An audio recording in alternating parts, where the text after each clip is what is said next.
Rahim, salamu alaikum warahmatullahi wabarakatuh. Tuko kwa Midsun TV bado.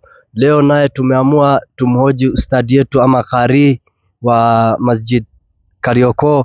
Si mgeni hapa, lakini it's not the first time. Mara mingi alikuwa kwa hii mtandao yetu, tumemhoji. Bado tutamuuliza maswali moja mbili kuhusu adhini ya msikiti na venye siku hizi watu Uislamu imekuwa majimaji, watu wanaingia wanatoka. Islamu inafaa kuwa na strong, na atatupatia kuhusu fitness ya gym yake, anafanyanga gym. Ebu moja mbili Sheikh, karibu ya.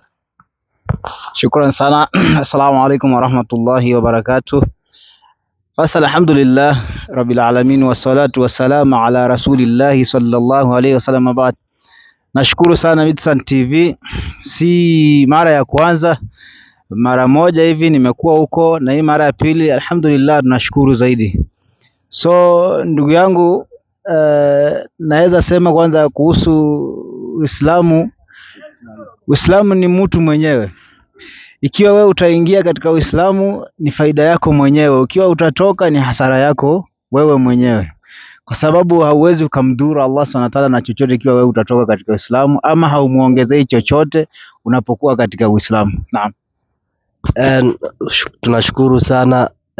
Uislamu si maji, Uislamu ni damu, tunaelewa. Ya pili, tunataka utuongeleshe kuhusu kuadhini kwako na ile time uko nayo, unaendanga kazi na time unaadhini inakuanga vipi?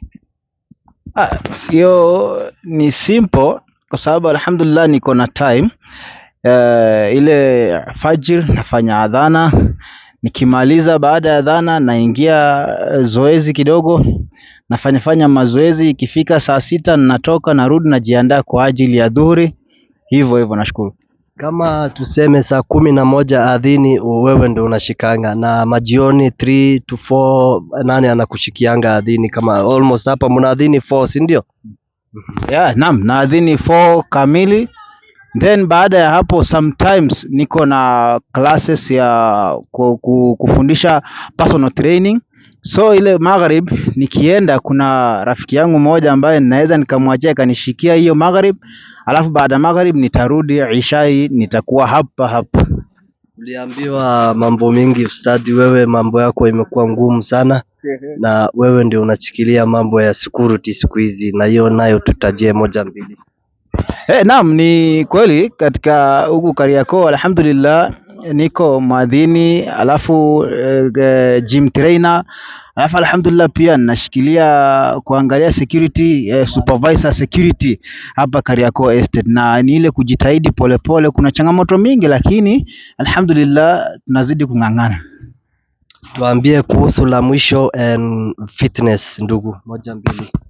Naam, so hii ni jambo ambalo watu wengi wamelichukulia negatively, kwamba Muislamu anafaa kuwa dhaifu. Wajua Uislamu si udhaifu, ina maana, lakini si kwamba unafanya ile fitness kwa kutaka kuwaonyesha wenzako nguvu zako, kutaka kupiga wenzako, la, unaifanya for your own benefit. Fitness ni good, fitness ni nzuri. Yafaa Muislamu unakuwa strong first, kiakili pia kimwili, nguvu zako ndio uweze kupata nguvu za kufanya ibada. Naam. Jazakumullahu khair. Hiyo ndio itakuwa mwisho wa channel yetu, na utaambia nini kuhusu watu wa Midsun? Wallahi mimi nazidi kuwaombea Allah Subhanahu wa Ta'ala awazidishe, awapandishe zaidi na zaidi, kwa sababu ni channel ambayo inafikia kila Muislamu na kufanya kila Muislamu na wengine ili kuwaelezea changamoto ambazo wanapitia kimaisha. Jazakumullahu khairan, kullu antum bi khair, inshallah. Eid Mubarak.